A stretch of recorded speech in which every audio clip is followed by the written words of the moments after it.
माधवपुर गांव में रात के लगभग 1 बज रहे थे और बनिए के घर में सब सोए हुए थे। राजू और उसका साथी शंभू घर में कूद के चोरी करने के लिए घर के पीछे बैठे होते हैं। मैं घर के अंदर कूदता हूँ, अगर कोई उठ जाए तो मेरे आवाज देते ही सबको मार देना, ठीक है? अरे भाई तू फिक्र मत कर। राजू फिर अंदर कूदता है, लेकिन बनिया पैरों की आवाज सुन के अपनी बीवी से बोलता है, आज तो मैं इस चोर को छोड़ूंगा नहीं। बनिया अपनी धारदार तलवार से राजू का सर धड़ से अलग कर देता है और ये सुन के शंभू वहाँ से दुम दबाकर भाग जाता है। अगली सुबह सभी गांववासी बनिए के घर इकट्ठे हो जाते हैं। बिल्कुल सही कहा साहब आपने। इस चोर ने तो सबकी नींद खराब कर रखी थी। कितने लोगों की जमा पूंजी चुरा के उन्हें बर्बाद कर दिया। सही हुआ, यही होना चाहिए था। माधवपुर का ही निवासी था राजू, फिर भी किसी को पता नहीं चला। राजू मारा गया तो क्या हुआ, उसका बेटा तो जिंदा है। अब राजू की जगह वो चोरी करेगा, हमें इसे रोकना ही होगा। बुलाओ फिर देबू को। नहीं, उसके घर ही चलो। राजू के घर गांव वाले पहुंच जाते हैं और राजू के मारे जाने की खबर सुनकर वहाँ राजू की माँ पत्नी का रो रो कर बुरा हाल था। माँ, वो चोरी नहीं कर सकते, गांव वाले बाहर इकट्ठा हो गए हैं। मुझे मेरे बेटे पर विश्वास है, वो ऐसा कभी नहीं कर सकता। अरे बाहर आओ। अब ये चोरों का परिवार बहरा होता है क्या? बाहर आओ शंभू, बाहर आओ। माँ, पिताजी सच में चोरी तो नहीं करते थे ना? नहीं, मैं इस बात के साथ नहीं जी पाऊंगी। माँ, गांव वालों को जवाब देना होगा, वो दरवाजा तोड़ने के लिए आ रहे हैं। चल बेटा, बाहर चल, हमने कुछ गलत नहीं किया है, हम सत्य के साथ खड़े रहेंगे। देबू और उसकी दादी अब बाहर आते हैं। अंदर छुप के बैठने से तुमने सोचा तुम बच जाओगे? हरगिज नहीं। अरे चोरों का खानदान ऐसा ही होता है, मक्कार कहीं के। साहब जी माफ कीजिए, हमें चोरी की भनक भी नहीं थी। हमारे माथे पर तुम्हें बेवकूफ लिखा हुआ दिख रहा है क्या? राजू चोरी का सामान बेचकर उस पैसे से घर चलाता था और तुम्हें इतना भी नहीं पता कि राशन कहाँ से आ रहा है? साहब, ये आप क्या बोल रहे हैं? आप कृपया माँ से ऐसा ना कहें, हमें सच में कुछ नहीं पता। अरे बताओ, चोरी का पैसा कहाँ है? अरे इनका चोरों का खानदान है, अब पकड़े गए तो इनकी जुबान पे ताला लग चुका है। चलो वापस चलते हैं। महीना भर बीत जाता है। दाल, चावल, अनाज, राशन सब खत्म हो जाता है। पोते और दादी की हालत बद से बदतर हो जाती है। देबू काम ढूंढ कर थक जाता है, लेकिन सब उसे चोर का बेटा कहकर भगा देते हैं। हे भगवान, दया करो, मुझे काम दिला दो। माँ की तबीयत बहुत खराब है। कल ही माँ ने कहा था कि पंसारी की किराने की दुकान में हाथ बटाने वाली की जरूरत है, पहले वहाँ जाता हूँ।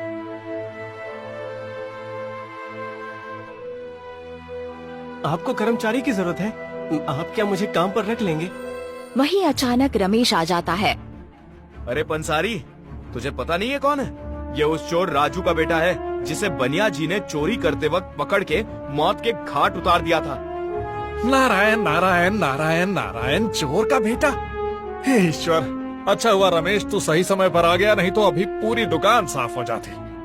आप सब लोग ऐसा क्यों कर रहे हैं? मेरा बाप चोरी करता था, मैं तो नहीं। अरे निर्लज्ज, शर्म नहीं आती काम मांगते हुए?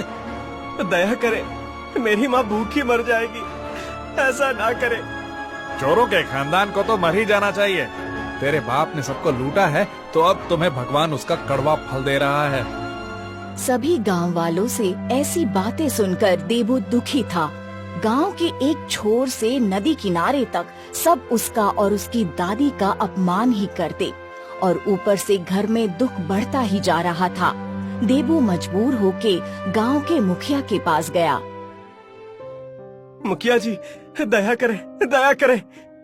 कौन है तू? क्या चाहिए तुझे? गांव वालों से सुना है आप सबका बेटे की तरह ख्याल रखते हैं। बात तो बता बच्चे। मुखिया जी, हम थक चुके हैं गांव वालों के अपशब्द सुन सुनकर। जो कार्य हमने किया ही नहीं, उसकी सजा हर क्षण हमें मिल रही है। मैं मेरे पिता जैसा नहीं हूँ। हाँ, बेटा समाज ऐसा ही होता है। कोई विश्वास करे ना करे, लेकिन तेरा चेहरा बता रहा है कि तू सच बोल रहा है। हर वक्त अपमान अब नहीं सहा जाता। ये गांव वाले नहीं मानेंगे। बेटे, बुरे काम का नतीजा दूसरी पीढ़ी को भुगतना पड़ता है। यही संसार का नियम है। तो इस बदनामी को कैसे मिटाएं? मैं गांव वालों को सिर्फ समझा ही सकता हूँ, लेकिन उनका भरोसा जीतने के लिए तुझे उनका सामान लौटाना होगा। माँ और मुझे नहीं पता कि चोरी का सामान कहाँ रखा है। अब यही तेरा एकमात्र उद्देश्य है कि तू चोरी का सामान ढूंढे। मैं माँ के लिए ये करके ही रहूंगा। धन्यवाद मुखिया जी।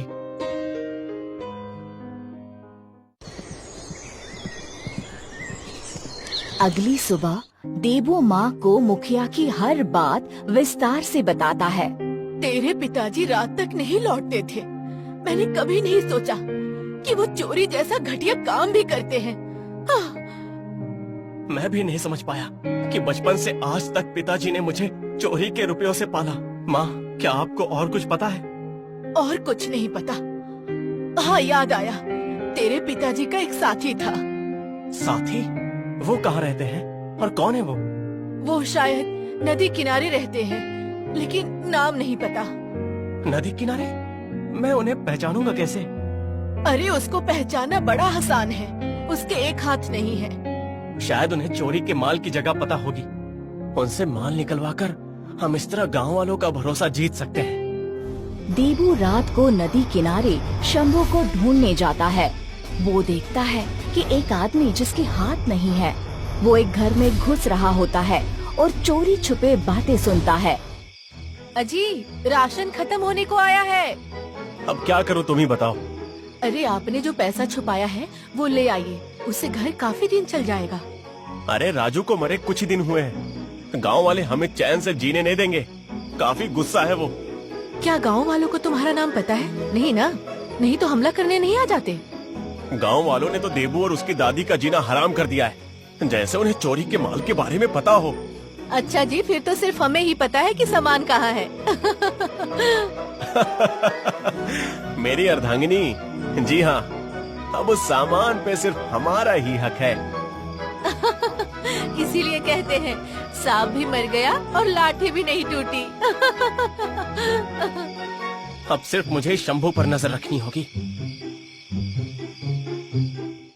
देबू छुप छुप कर अब शंभू पर नजर रखने लगा। कुछ दिन ऐसे ही बीत गए। एक दिन देबू काम से लौटते हुए देखता है कि शंभू चादर ओढ़कर बाहर निकलता है। लगता है आ गया ऊंट पहाड़ के नीचे। जाता हूँ इसके पीछे पीछे।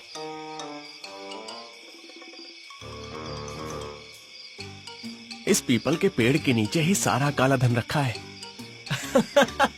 अरे शंभू, कैसे हो? अब कौन हो तुम? मुझे नहीं पहचाना? उसी राजू का बेटा जिसके साथ तुम ये पाप का काम करते थे। मैं किसी राजू को नहीं जानता।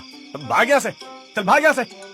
तुम मुझे नहीं जानते, लेकिन मैं तुम्हें अच्छी तरह जानता हूँ। अच्छा, तो अब तुम्हें हिस्सा चाहिए, है ना? पाप की कमाई में कुछ नहीं रखा, मुझे दे दो। चल, तेरे बाप के खातिर तुझ पर दया करके आधा हिस्सा तुझे दे देता हूँ। अब खुश? अरे काका, ये कमाई हमारी नहीं है। जिनकी है उन्हें वापस लौटा देनी चाहिए। पागल है क्या? चरस फूक रखी है। चल, ये आधा हिस्सा ले और दफा हो यहाँ से। लूंगा हिस्सा तुम्हें पूरा, नहीं तो गांव वालों के सामने तुम्हारा पर्दा फाश कर दूंगा। तू धमकी दे रहा है? मुझे जानता भी है। अभी तक तो तुझे आधा हिस्सा दे रहा था, लेकिन अब तो तू ये ले। तू मेरी संपत्ति लेगा, यही गाड़ दूंगा, समझे? खबरदार, तुम्हारे पैर काट दूंगा अगर आगे बढ़े तो। बच्चे, तेरी इतनी हिम्मत तो शंभू चोर को आंख दिखाएगा। तुझे तो मैं छोड़। तुम्हारे और पिताजी की वजह से मेरी और मेरी माँ की जिंदगी बर्बाद हो गई, लेकिन अब और नहीं। छोड़ दे मुझे। छोड़ूंगा तो नहीं। चलो मुखिया जी के पास और अपना गुनाह कबूल करो। देबू ने अब शंभू को मुखिया जी को सौंप दिया और चोरी चकारी का सारा सामान गांव वालों में बांट दिया। गांव वाले अब अपना सामान वापस पाकर खुश थे और उनका विश्वास देबू के प्रति कायम हो गया। देखा गांव वालों, राजू की चोरी में उसके परिवार का बिल्कुल हाथ नहीं था। उस राजू की वजह से भले ही तुम्हारा सामान चोरी हुआ, लेकिन उसी के बेटे ने सामान वापस भी दिलाया। मुखिया जी, मैंने कभी नहीं सोचा था कि मेरे जेवर मुझे वापस मिलेंगे। मेरे चांदी का कड़ा भी मुझे वापस मिलेगा, ये तो मैंने कभी सोचा ही नहीं था। तो बताओ देवू, तुम्हें क्या चाहिए? बस मैं अपनी दादी का सम्मान वापस पाना चाहता हूँ। चोरी के खानदान नाम के कलंक को हटाना चाहता हूँ। गांव में इज्जत से जिंदगी गुजारना चाहता हूँ। रो मत देवू, तू सच्चा है और ये सबको पता चल गया है। धन्यवाद मुखिया जी, आपकी वजह से हमारी इज्जत लौट आई।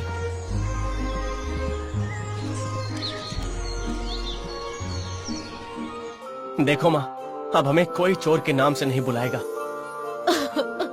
आज तूने मुझे नई जिंदगी दे दी। हाँ माँ, आज से हमारी नई जिंदगी की शुरुआत है। माँ, हम अब खुशी से जी पाएंगे।